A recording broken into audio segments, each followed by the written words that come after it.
David untuk membawa kita dalam firman Tuhan. Terima kasih.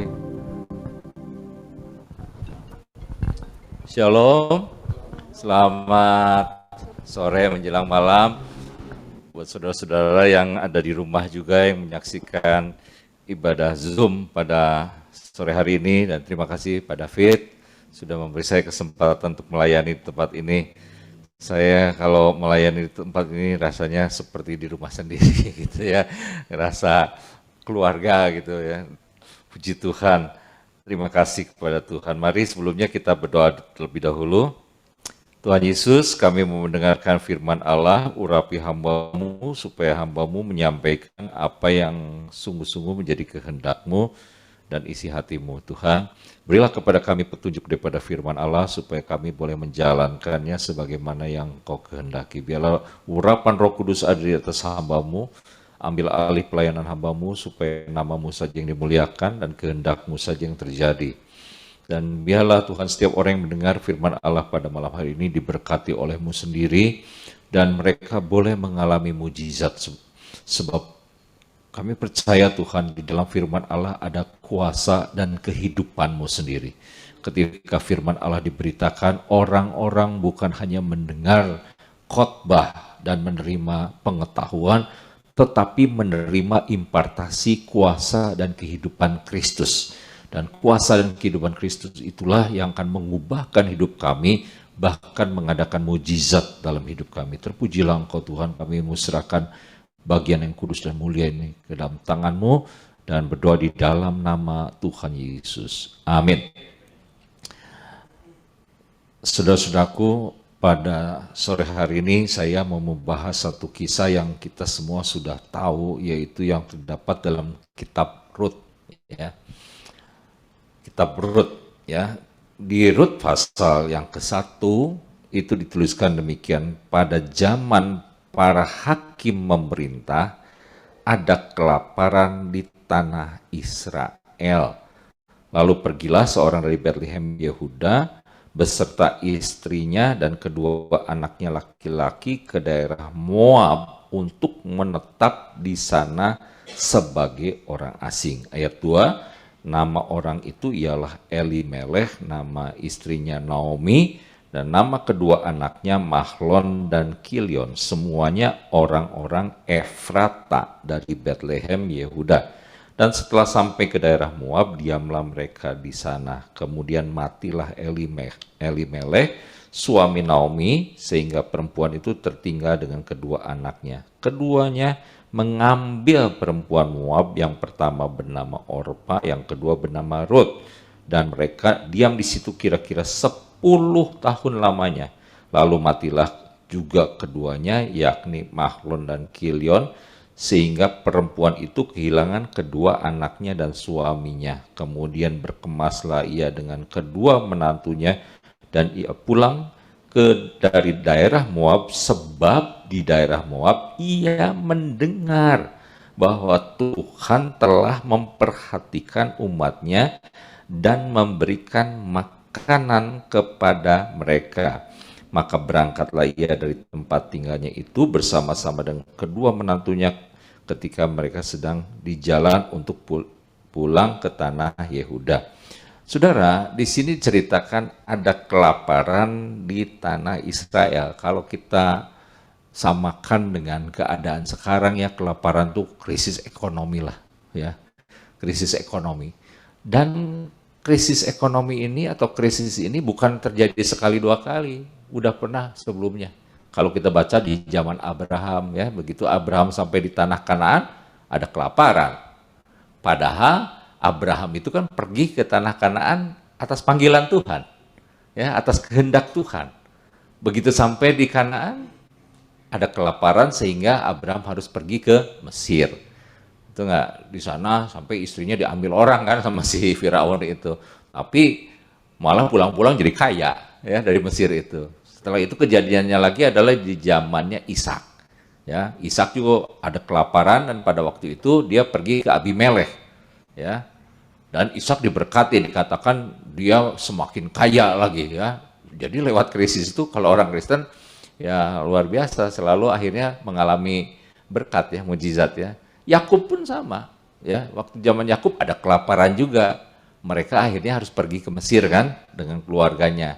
Tapi memang Tuhan punya rencana. Di Mesir itu orang Israel dalam tanda kutip diternakkan sama Tuhan sampai jumlahnya banyak banget kan ya, dari cuma satu keluarga kecil sampai menjadi satu bangsa yang besar. Ya. Dan sekarang di tanah perjanjian ini kejadian lagi, kelaparan lagi gitu kan. Nah, dari sini kesimpulannya apa sih? Kalau saya lihat ini krisis itu tidak pandang bulu. Ya, jangan pikir bahwa orang Kristen tidak akan ngalamin krisis gitu, kan ada dalam kehendak Tuhan. Betul ya, tetapi kita tinggal di dunia yang sama dengan orang lain, betul nggak? Ya, kita tinggal di planet bumi yang sama ya. Ya kalau ada krisis ya ketimpa gitu, mau Kristen maupun bukan Kristen, anak Tuhan ataupun bukan anak Tuhan. Ya, jadi krisis tidak pandang bulu. Contohnya pandemi lah, betul nggak? Pandemi juga sama, tidak pandang bulu, betul nggak? Ya, anak-anak Tuhan kena, bukan anak-anak Tuhan kena, ya, bahkan pendeta juga kena, gitu kan? Ya, jadi memang kalau krisis itu tidak pandang bulu. Jadi jangan bilang bahwa kalau saya ada dalam jalan Tuhan, dalam kehendak Tuhan, kita tidak akan mengalami krisis, ya. Itu mimpinya terlalu jauh ya, betul nggak ya? Kita harus ingat bahwa kita tinggal di planet bumi yang sama, kita belum sampai di sorga. Di sorga nggak ada krisis, betul ya. Kalau di bumi kita masih bisa mengalami krisis. Bahkan juga kalau ada bencana alam ya kita jangan nyalahkan itu. Wah tuh dikutuki, belum tentu ya. Negara yang itu kena, negara Kristen juga ada yang kena kok, betul nggak? Ya, jadi kita jangan gampang judge ya, menghakimi gitu kan ya. Karena memang ya itu terjadi karena kita tinggal di dunia atau di bumi yang sudah jatuh ke dalam dosa, yang tidak sempurna. Ya, ada orang kenapa sih di bumi harus ada begini? Ya karena ada sorga. Kalau di bumi udah begitu indahnya, nggak perlu lagi sorga, betul nggak? Ya, perbedaannya itu. Jadi kita nanti akan merindukan hal seperti itu karena bumi memang seperti inilah, kita harus terima kan ya. Tetapi yang penting itu adalah waktu krisis terjadi, nah respon kita apa? Respon kita harus benar, ya. Itu yang membedakan kita dengan orang-orang yang nggak percaya, ya. Antara anak Tuhan dan bukan anak Tuhan. Bedanya di mana? Di responnya. Krisisnya sama, responnya berbeda, ya. Nah, respon ini akan menentukan nanti outcome-nya, hasilnya apa akibat krisis itu. Tapi orang Kristen juga bisa salah ngambil keputusan juga. Contohnya ini, makanya ini dituliskan, ya, dituliskan gitu. Di sini kan yang ngalamin tuh orangnya namanya Elimeleh. Elimeleh sebetulnya namanya Elimeleh. Elimeleh Allah adalah raja. Berarti pasti Kristen banget ya, namanya Allah adalah raja, istilahnya orang percaya lah, ya. Elimeleh, ini keluarga Kristen, istrinya Naomi, cantik gitu kan. Tapi mereka salah mengambil keputusan. Keputusan yang mereka ambil adalah apa? Pergi meninggalkan Bethlehem. Pergi ke tanah Moab. Padahal Moab itu kita tahu kan sejarahnya bagaimana Moab itu berdiri kan? Ya, bangsa Moab itu dulunya kan akibat terjadi hal yang tidak senonoh antara ayah dan anak perempuannya. Betul nggak? Dan mereka itu menyembah dewa-dewa, ya. Dewa-dewa, salah satunya dewa Kamos. Ya. Jadi orang Moab itu nggak benar, tapi mungkin biasanya ya, yang begini-begini itu kota-kota yang begini kayak Las Vegas lah gitu ya, biar Sin City gitu kan, tapi maju duitnya wah meriah gitu. Nah itu kadang-kadang membuat orang-orang Kristen juga suka, oh kok di sana ya gitu, walaupun ada dosa Sodom dan Gomora tuh lebih maju, ya. Nah itu yang seringkali menjadi godaan. Jangan tinggalkan Bethlehem. Saya ingat dulu waktu saya masih baru bertobat ya, ada lagu gitu. Atau saudara udah lahir belum lagu itu? Pada jangan kau tinggalkan Bethlehem. Pernah dengar nggak? Nggak ada kan? Karena belum lahir. Kalau saya dulu waktu baru bertobat diajarin lagu itu sama pendeta saya. Jangan kau tinggalkan Bethlehem. Kalau kau tak mau jatuh, rupanya itu lagu inspirasinya dari ini. Karena si Naomi ini, si Elimeleh ini meninggalkan Bethlehem. Bethlehem itu, padahal Bethlehem itu artinya kota roti. Ya, rumah roti. Ya, rumah roti, roti itu yang melambangkan firman Allah. Ya, tempat di mana kita menerima firman Allah itu Bethlehem. Ya, lalu kata lagu ini gini, jangan kau tinggalkan Bethlehem. Kalau kota mau jatuh, jangan tinggalkan Tuhan Yesus. Sebab dialah penebus, rajin datang di kebaktian. Wah, gitu. Lagunya memang udah hebat tuh. Zaman dulu ya sederhana banget loh. Kalau sekarang anak-anak sekarang bilang, lagu itu apa ya? Kok lagunya kayak begitu gitu kan? Tapi dulu tuh enggak, message-nya jelas banget loh. Nah, ini mereka tuh meninggalkan Bethlehem. Dan mereka meninggalkan di Bethlehem itu ada yang disebut Padang Efrata kan? Ya, kalau cerita Natal ya, ada Efrata. Efrata itu satu tempat yang istimewa, yaitu padang penggembalaan domba, tapi dombanya khusus. Domba yang digembalakan di Efrata tuh bukan domba-domba biasa.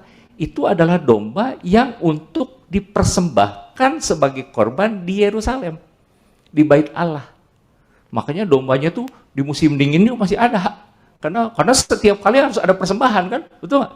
Ini domba istimewa. Jadi di situ ada padang penggembalaan. Ya, di mana domba-domba yang khusus untuk dipersembahkan di Bait Allah dipeliharanya di padang Efrata. Makanya di cerita Natal gitu kan, pada malam itu kan gembala-gembala sedang menggembalakan dombanya di padang Efrata. Itu dekat Bethlehem. Jadi Bethlehem itu bicara, dan padang Efrata itu bicara apa? Hidup dalam kasih karunia Tuhan Yesus.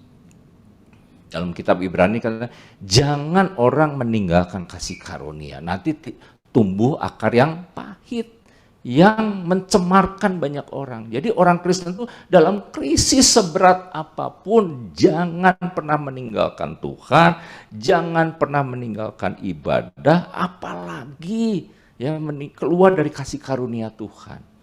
Ya. Nah, Elimelech ini ngambil keputusan yang salah, ya, yang fatal, yaitu meninggalkan Bethlehem.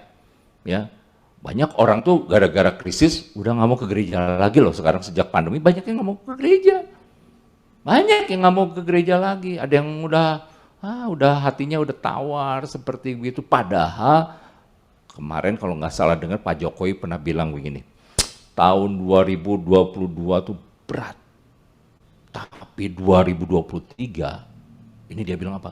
Gelap. Wah, kalau presiden udah ngomong gitu nggak main-main loh, pasti dia udah punya data, betul nggak?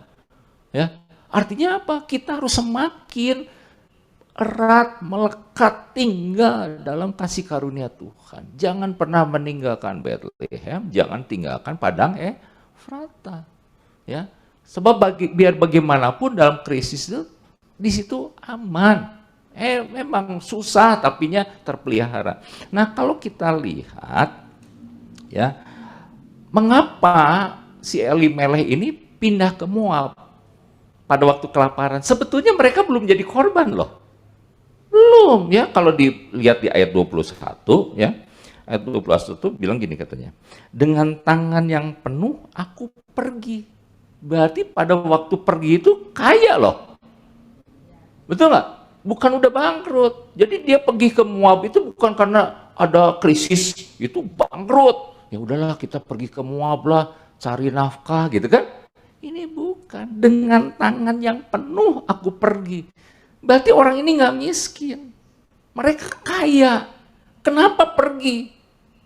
Cari cuan yang lebih gede, cari kemungkinan itu bisnis. Ya, wah ini nih prospeknya kurang, ayo kita pindahlah. Ya. Nah itu, jadi dia itu pergi meninggalkan Bethlehem itu bukan karena mereka itu sedang mengalami susah, ya, tapi didorong oleh pikiran-pikiran ekonomi, materi, ya, itu yang jadi masalah. Kan tangan penuh aku pergi, jadi mereka tuh kaya. Apa yang menyebabkan mereka pergi ke Moab? Pasti khawatir, betul nggak? Khawatir, waduh jangan-jangan ini nanti gini. Nah itu, kekhawatiran seringkali membuat orang salah mengambil keputusan. Makanya Tuhan selalu bilang jangan khawatir. Sebab kalau khawatir atau takut, maka keputusan-keputusan yang diambil salah.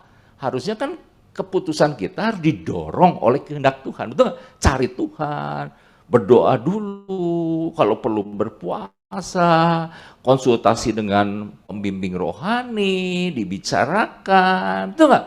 Ya ini enggak, kelihatan sekali bahwa mereka itu pergi ke sana karena kekhawatiran. Kenapa? Karena mereka masih kaya, ya, khawatir dan cari peluang lebih. Artinya lebih alasannya dimotivasi oleh masalah ekonomi atau materi. Nah, kedua juga di ayat 19 di sini katakan, dan berjalanlah keduanya sampai mereka tiba di Bethlehem. Ketika mereka masuk ke Bethlehem, gempalah seluruh kota itu. Berarti mereka terkenal loh. Hah? Kalau nggak terkenal mau pulang juga nggak ada yang ngewarau gitu, nggak ada yang peduli ya.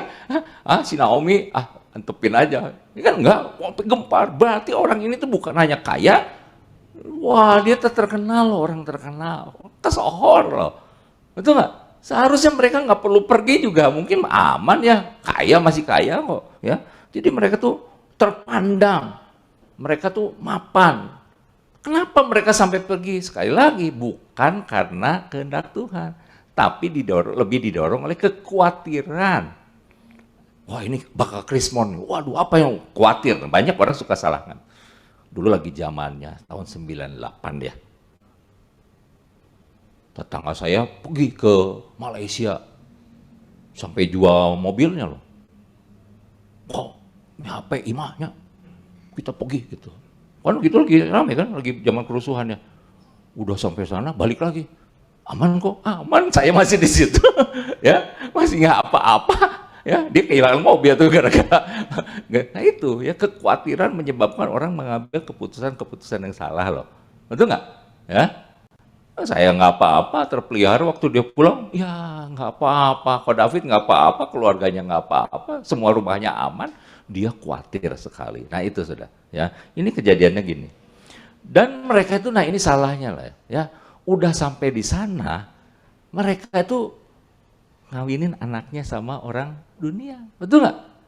Dia punya anak kan, si Mahlon dan Kilion itu dikawinin sama orang Moab. Kan itu udah tanda bahwa waduh ini memang orang nggak rohani. Yang tadinya yang namanya Elimelech itu ternyata nggak rohani loh, ya. Nah, banyak orang Kristen juga namanya udah bagus loh, waduh namanya udah keren banget gitu. Tapi nggak rohani, nggak sesuai. Harusnya kan rohani, betul nggak? Ya. Nah ini yang kejadiannya. Nah kalau kita lihat di sini, sebetulnya pada waktu mereka udah sampai di Moab, Tuhan udah mulai negor, udah mulai itu ada akibatnya. Kutuk Moab udah terjadi. Yang pertama adalah suaminya dulu mati, betul si Elimelech itu mati. Harusnya waduh, what happened nih? Kenapa nih? Kok gini ya? Kalau dibaca setelah mati anaknya dikawinin semua. Berarti kan orang tuh nggak bertobat, betul nggak? Si Naomi itu nggak bertobat. Jadi kalau dilihat ini pokok masalahnya rupanya di si Naomi nih, ya si Naomi nih ya, yang banyak khawatirnya, pindah-pindah gitu kan, ya perempuan tuh ya nggak boleh jadi pengambil keputusannya, biar gimana juga ya. Khawatirnya soalnya perempuan khawatirnya lebih gede, betul nggak? Kalau daripada laki, di sini mah perempuannya beda super. Ya, perempuan ini mah perempuan perkasa di dalam Tuhan, tidak begitu, betul nggak? Perempuan yang penuh Roh Kudus. Tapi kalau ini nggak, si Naomi ini kelihatannya materialistis juga ya, betul nggak? Ya. Dan setelah itu ya itu udah salah masih dikawinin, ya. Dan setelah itu, nah ini. Itu nama Mahlon dan Kilion, katanya, saya juga bukan ahli Alkitab, katanya itu bukan nama Yahudi, bukan. Ya mungkin dikasih namanya juga waktu itu, Mahlon itu katanya artinya sakit-sakitan. Kan aneh kan, dikasih nama, kan biasanya pengannya dikasih nama. Tapi dulu pernah mami saya punya temen ya, nggak ngerti itu, namanya Kobotsoan. Namanya tuh Kobotsoan ya, orang dikasih namanya Botsoan lagi ya, gitu. Nah, ini sama, ini dikasih namanya gitu, Mahlon, sakit-sakitan. Rupanya kayaknya dia sakit-sakitan sudah di sana tuh, udah ganti nama aja. Kan ada yang begitu ya, suruh bukan dikepang apa, untuk ganti-ganti nama, bikinlah bubur merah, bubur putih gitu kan ya, langsung ganti nama gitu kan. Maksudnya supaya dikasih nama itu supaya jangan sakit-sakitan lagi. Dan Kilion artinya apa? Gagal. Ini orang gagal mani dikasih nama Waduh, kasih nama teh jangan, makanya ngasih nama anak teh jangan salah. Ini kelihatan nih bahwa dia ini udah mulai terpengaruh mungkinnya budaya Moab. Ya, kalau Israel kan selalu ngasihnya bagus ya, Elimelech, betul nggak? Eliezer, Allah penolong. Kan nama-namanya bagus, selalu ada Tuhannya loh. Ya, kalau nama Israel tuh apakah ada ujungnya Y, misalnya Yesus, Yeshua, save, menyelamatkan. Ya, Allah menyelamatkan. Wah kan bagus-bagus gitu. Nah ini kunaon bisa dikasih nama Mahlon Kilion? Mungkin. So udah sampai di sana, geringan wae itu budaknya. Nges ganti nama lah sana. Kasih namanya. Ini mungkin budaya itu budaya, kalau budaya-budaya yang nggak percaya Tuhan tuh begitu loh. Ya. Udah kasih nama ganti ngarana gitu. Tapi digantinya si Mahlon lagi katanya. Yang satu, wah ini gagal, nggak tahu sekolahnya gagal, usahanya gagal, nges beri nama si Kilion katanya gitu. Waduh, ya, kasihan banget kan. Nah inilah. Tapi ini kan udah kutub Moab udah terjadi, betul? Sakit penyakit dan kegagalan. Karena harusnya sadar, betul nggak?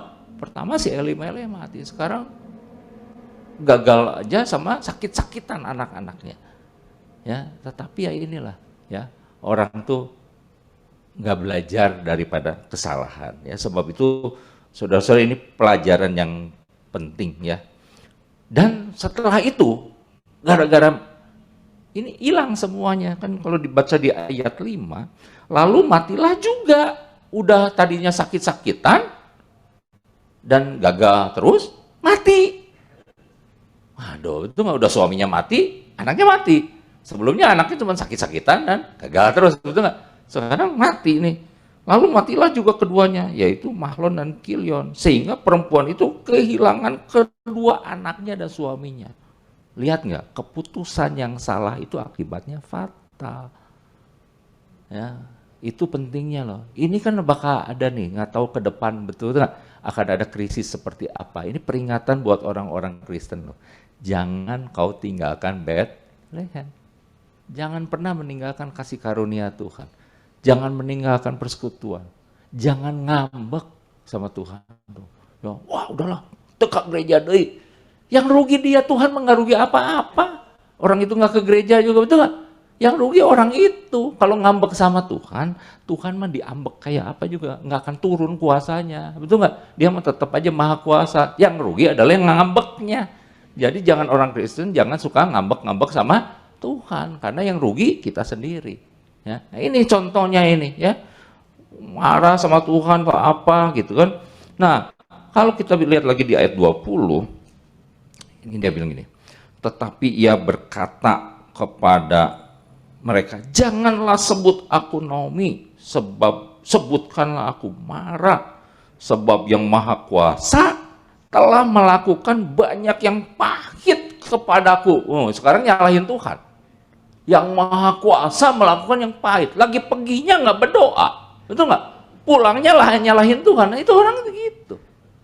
Ya, waktu ngambil keputusan nggak tanya Tuhan, begitu jeblok nyalahin Tuhan, kan bocengli. Aduh ini didengar orang nih. Saya suka bilang begini juga di jemaat. Ya. Tolong saya bilang gini, saya tuh bukan kepo, saya pengen tahu urusan orang, bukan. Tapi kalau saudara mau ngambil keputusan, ngomong dulu sama gembala, nanya. Ya, jangan kalau ada Kang tahu diam-diam, mungkin harus bangkrut. Pak Gembala doakannya. Waduh, saya bilang saya kebagian susah nongkonya. Ya, susahnya balik ke saya waktu itu dia nggak tanya gitu kan. Saya bilang nggak, saya nggak minta komisi apa-apa, nggak. Ya, tapi buat saya penting untuk memberikan masukan-masukan loh. Ya, saya doakan, saya juga punya pengalaman. Saya masih bisnis, betul nggak? Kira-kira tahulah wawasannya tuh, hati-hati loh, jangan sampai ketipu. Ya, jangan pengen cuan gampang, jangan pengen uang gampang. Ya, nanti kamu ketipu. Kan saya masih bisa ngasih saran seperti begitu, betul nggak? Ini enggak. Ya, pada waktu itu dia putusin dia. Wah, sebentar mau kelihatan, wah puji Tuhan si Gono hebat itu. Udah lama-lama, udah gitu baru datang. Wah, doain ya saya. Waduh, saya bilang kok saya cuma dengar berita buruknya doang, betul nggak? Ya. Nah itu saudara, sama orang tuh gitu. Waktu mau ngambil keputusan kita nggak baca loh. Si Naomi atau si Elimelech itu berdoa sama Tuhan cari tanda Betul nggak? Ya. Kalau Abraham kan lain, dinasihatin, pergi sana boleh, si Ishak juga, jangan pergi sini, pergi ke situ ya. Ada petunjuk, ini enggak. Ya. Mereka pergi aja. Udah pergi udah kena masalah, dia bilang apa? Yang Maha Kuasa. Ini nyalahin. Yang Maha Kuasa telah melakukan banyak yang pahit kepada aku. Ini orang kalau memang itu ya jauh dari kasih karunia, timbul akar yang pahit ya. Lalu di bawahnya malah gini, dengan tangan yang penuh aku pergi, tetapi dengan tangan kosong Tuhan memulangkan aku. Disalahin lagi coba ya. Tuhan memulangkan aku dengan tangan kosong. Itu kan akibat daripada kesalahannya sendiri. Ya, saudara, kita jangan gampang nyalahin Tuhan. Betul nggak? Ya kita harus koreksi. Pada waktu keputusan mau diambil, apa? Doa nggak? Saya dulu waktu mau ngambil keputusan mau bikin perusahaan, 1 tahun lo doa, gitu kan? Dan saya lihat kalau Tuhan yang kehendaki, dia buka jalan. Ya, orang tuh boga duit saya, gimana bisa buka perusahaan? Mana nggak ada ceritanya. Orang duitnya bener-bener mau dengkul, saya dengkul asli, saya berdoa nggak punya duit gitu loh. Bikin perusahaan, Tuhan teh buka jalan, ada perusahaan Jerman lagi cari agen segala macam, itu nggak? Kan Tuhan buka. Nah, pada waktu itu ada masalah. Waktu ada masalah, saya bilang Tuhan, dulu saya udah doa loh, ya. Lalu Tuhan bilang, masalah ini aku izinkan untuk membuktikan bahwa aku menyertai kamu. Jadi kan saya tertegak tuh kan. Buktinya di tahun 92 sampai sekarang masih hidup nih.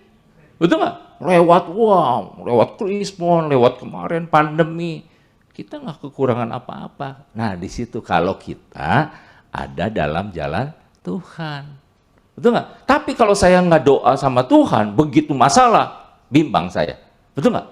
Waduh, jangan-jangan ini saya salah langkah nih. Nah jangan salah langkah. Apa-apa kalau punya gembala, konsultasiin sama gembala, betul nggak? Doakan. Ya cari orang-orang yang bijaksana, betul nggak? Untuk sebelum ngambil keputusan, doa yang penting doa, minta petunjuk daripada Tuhan. Dan selalu bilang gini, Tuhan, kalau Tuhan kehendaki silakan, tapi kalau Tuhan nggak kehendaki nggak apa-apa. Jangan ngambek juga. Ada orang tuh begini, engkau doa tapinya maksa. Doa yang memaksa gitu kan?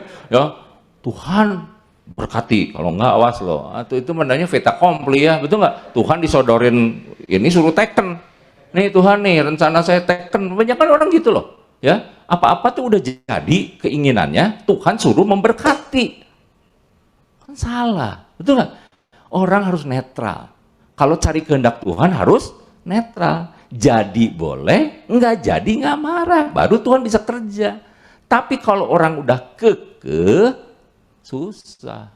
Ya nanti dia bisa bilang, saya dengar Tuhan ngomong, padahal Tuhan nggak ngomong apa-apa. Kenapa? Yang ngomong dirinya sendiri, karena dia udah kekeh. Betul nggak? Ya, jadi jangan. Ya, ini contoh-contoh yang saya bilang baik kok ya. Lalu di sini kan, karena Tuhan telah naik saksi menentang aku, dan yang Maha Kuasa telah mendatangkan malapetaka kepadaku, nyalahin terus. Nah itu loh. Kalau orang tuh ya di luar kasih karunia Tuhan ya itu pahit hatinya, nyalahin Tuhan, betul nggak? Seolah-olah Tuhan tuh yang datangkan malapetaka, padahal itu semua adalah kesalahan dia sendiri. Ya, tapi kalau Tuhan yang izinkan, Abraham juga pernah kan pergi sampai ke Mesir, bertengkar, istrinya direbut orang kan sama si Firaun itu, ya. Tapi gara-gara si Firaun pengen ngerebut, si Abraham disogokkan, dikasih harta banyak-banyak ya. Udah gitu Tuhan ngancam, itu istri orang, balikin lo. Dibalikin sama si Firaun, hartanya dibawa. Pulang dari Mesir, dikatakan Abraham jadi kaya loh. Nah itu makanya kalau dalam kehendak Tuhan, krisis itu bisa terjadi, tapi ketika kita mengambil keputusan dengan benar, bahkan krisis itu bisa menjadi promosi. Itu nggak kan kalau orang Tenglang tuh bilang apa ya, krisis itu weici ya, bener ya, betul nggak? Itu kan artinya katanya bahaya tapi ada kesempatan untuk diberkati, betul nggak? Ya, Kalau orang Kristen bukan masalah, ada emas, ada Allah, gitu kan. Kalau masalah ada emas, ada berkatnya, ada Allah juga, betul nggak? Jadi itu orang Kristen itu beda, makanya kita jangan pernah meninggalkan kasih karunia. Nah, sekarang kalau sampai udah gitu gimana? Ya balik lagi, bertobat, betul nggak? Kembali kepada iman, ya kembali. Nah, di sini pada waktu itu dikatakan gini, ayat yang ke-6. Kemudian berkemaslah ia dengan kedua menantunya dan ia pulang dari daerah Moab. Nah, penting nih, pulang aja, betul nggak? Kalau udah begitu jangan ngotot. Banyak orang bilang kepalang basah, enggak. Nanti kering juga kok, betul nggak? Balik aja gitu ya. Nah, dari daerah Moab, sebab di daerah Moab, nah ini, ia mendengar bahwa Tuhan telah memperhatikan umatnya. Mendengar, kalau waktu mendengar iman muncul, ya penting sekali ya. Jadi ini si Naomi untungnya dia mendengar loh, mendengar bahwa Tuhan telah memperhatikan umatnya. Kata-kata memperhatikan kayaknya memperhatikan, hebat loh ya. Kalau kita buka di dalam Keluaran ya, Keluaran pasal yang 3, ini memperhatikan tuh nggak sembarangan. Keluaran pasal 3 nih ya, ayat 7 ya. Dan Tuhan berfirman, aku telah memperhatikan dengan sungguh-sungguh kesengsaraan umatku di tanah Mesir. Dan aku, nah ini kalau mau percaya, aku telah mendengar seruan mereka. Jadi kalau Tuhan memperhatikan itu bukan cuma memperhatikan aja, pasif, tapi mendengar seruan mereka yang disebabkan oleh pengarah mereka. Aku mengetahui penderitaan mereka. Lihat nggak? Itu Tuhan memperhatikan. Mendengar seruan doanya, mengetahui penderitaan mereka dari tangan orang Mesir dan menuntun mereka keluar dari negeri itu. Meluarin. Jadi Tuhan itu kalau mau memperhatikan, bukan kayak kita memperhatikan lihat gitu ya, nggak berbuat apa-apa, enggak. Kalau Tuhan memperhatikan tuh proaktif, ya bertindak dia tuh, ya bukan kayak kita memperhatikan tuh lebih banyak pasif, ngelihat aja, betul nggak? Ya kalau dia nggak memperhatikan tuh proaktif banget ya, menuntun mereka keluar dari itu ke suatu negeri yang baik dan luas, suatu negeri yang berlimpah-limpah nih, lihat.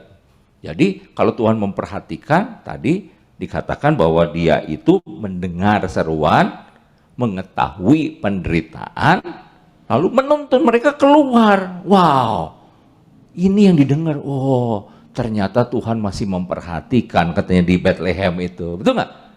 Akhirnya mereka pulang, ya mereka pulang. Nah, mereka kembali kepada kasih karunia, ya kembali ke rumah roti. Dan Bethlehem, jangan salah, di Bethlehem Kristus lahir, ya di Bethlehem itu ada juru selamat dan memang betul ada si Boas, ya jangan cari bos, cari Boas. Ya. Kalau bos tuh, kalau Boas artinya penebus, soalnya penebus si Boas itu, betul nggak? Dia tipikalnya Yesus loh, perlambangannya Yesus. Jadi di Bethlehem itu 2000 tahun kemudian ada Yesus, tapi waktu itu ada Boas. Boas itu adalah penebus. Jadi kenapa kita harus pulang ke Bethlehem, ke dalam kasih karunia? Sebab di dalam kasih karunia ada penebus yang mau mendengar seruan kita, katanya, lalu memperhatikan kita, mengetahui penderitaan kita, dan menuntun kita keluar. Itu penting. Nah, itu penebus itu, ya. Dan juga bahwa di situ juga di Efrata itu adalah tempat di mana domba-domba terpelihara. Di mana itu persekutuan. Ya, kayak begini loh. Ini kan pemeliharaan Tuhan. Waktu kita dengar firman Allah, betul nggak? Terpelihara loh kita. Nah, bayangkan orang yang Kristen yang meninggalkan persekutuan, yang meninggalkan ibadah, siapa yang mau melihara mereka? Dapat makan apa mereka? Betul nggak? Kembali lagi. Ya, kalau ada yang dengar nih di rumah, saya bilang balik lagi sama Tuhan. Ya, kalau ada yang udah salah ngambil keputusan, ya udahlah, orang bisa salah ya, tapi jangan diterusin dong. Betul nggak? Balik, selama bisa balik. Ya, sebab Tuhan memperhatikan. Ya. Lalu kita lihat bahwa setelah itu Tuhan nolongnya gimana? Nggak kesangka kan ternyata mantunya yang nolongin, yaitu si Rut orang Moab loh. Ya, tapi orang Moab yang bertobat, betul nggak? Sebab Rut itu mengatakan Allahmu, Allahku. Berarti Rut itu udah meninggalkan dewa Kamos, sembahan orang Moab, dan menerima atau percaya kepada Yahweh, kepada Yehova, kepada Allahnya orang Israel. Nah, itu Tuhan akan pakai loh. Orang-orang yang kita nggak sangka-sangka, tapi yang takut akan Tuhan. Ya, mereka itulah yang bisa menolong, nanti Tuhan pakai untuk menolong. Dan jangan salah, satu lagi yang penting adalah Boas. Betul nggak? Boas itu penebus, yang akhirnya menebus. Dan kalau kita lihat ya, hasilnya nih, di Rut pasal 4, Rut pasal 4, ya. Rut pasal 4 ayat 14. Nih. Sebab itu perempuan-perempuan berkata kepada Naomi, terpujilah Tuhan yang telah rela menolong engkau pada hari ini dengan seorang penebus, termasyurlah kiranya nama anak itu di Israel. Ini perempuan-perempuan ini kan sebelumnya yang tadi, yang ngomentarin, betul Pak? Waktu kan di ayat yang 2 juga ini nih, ya. Gemparlah seluruh kota itu, di ayat 19-nya pasal 2. Gemparlah seluruh kota itu karena mereka, dan perempuan-perempuan berkata, Naomi kah itu kan pasti rada ngejek. Iya teh si Naomi teh, gitu kan. Itu kan malu kan, ya. Lalu si Naomi, udah jangan panggil Naomi, panggil aja Mara. Wah, gitu. Dia pahit hati. Ya. Tapi perempuan-perempuan yang sama, lihat nih, beda nggak? Beda. Sekarang mereka itu komentarnya adalah apa katanya? Terpujilah, terpujilah Tuhan yang telah rela menolong engkau. Ada perubahan nasib, betul nggak? Ya, karena biasanya penilaian gosiper itu lebih benar. Ya, karena tukang gosip itu kan selalu cari-cari kesalahan orang ya. Jadi kalau dia sampai muji berarti beneran tuh. Ya. Wah, ini berarti nasib si Naomi langsung berubah. Ya. Terpujilah Tuhan yang telah rela menolong engkau pada hari ini dengan seorang penebus. Termasyurlah kiranya nama anak itu di Israel, dan dialah yang akan menyegarkan jiwamu dan memelihara engkau pada waktu rambutmu telah putih. Artinya apa? Ada pemeliharaan Tuhan. Ya, waktu kita kembali dipelihara, disegarkan lo jiwanya lagi. Ya, sebab menantumu yang mengasihi engkau telah melahirkannya, perempuan yang lebih berharga bagimu dari 7 laki-laki. Kalau kita lihat kan si Rut itu akhirnya masuk dalam silsilah Kristus di Matius pasal 1. Betul nggak? Oh, ada namanya Rut. Orang Moab itu disebutin loh. Ya. Artinya apa? Itulah namanya kasih karunia. Ya, ternyata kalau kasih karunia Tuhan bisa pakai siapa saja untuk menjadi bagian daripada saluran berkat. Ya. Kiranya firman Allah pada sore hari ini boleh menginspirasi kita, ya, karena kita akan menghadapi atau sedang menghadapi keadaan-keadaan seperti yang dialami oleh Elimelek dan Naomi pada waktu itu. Kiranya kita jangan salah ambil keputusannya. Mari kita berdoa. Tuhan Yesus, terima kasih buat firman Allah yang telah kami dengar Tuhan pada malam hari ini. Kami percaya Roh Kudus memeteraikannya, dan biarlah firman Allah ini Tuhan akan menjadi pedoman bagi kami dalam menghadapi masa-masa ke depan. Mungkin akan ada krisis atau masa-masa yang sulit, tapi kami mau berpegang teguh kepada firman Allah. Kami mau tetap tinggal di dalam kasih karunia Kristus. Kami mau tetap tinggal di dalam iman kepada Kristus. Kami mau tetap tinggal dalam persekutuan dengan saudara-saudara seiman kami. Sebab disitulah kami terpelihara dan dipelihara oleh-Mu. Terpujilah Engkau. Sebentar lagi kami akan mengambil perjamuan kudus. Kiranya Tuhan menolong kami semuanya. Di dalam nama Tuhan Yesus kami berdoa mengucap syukur. Amin.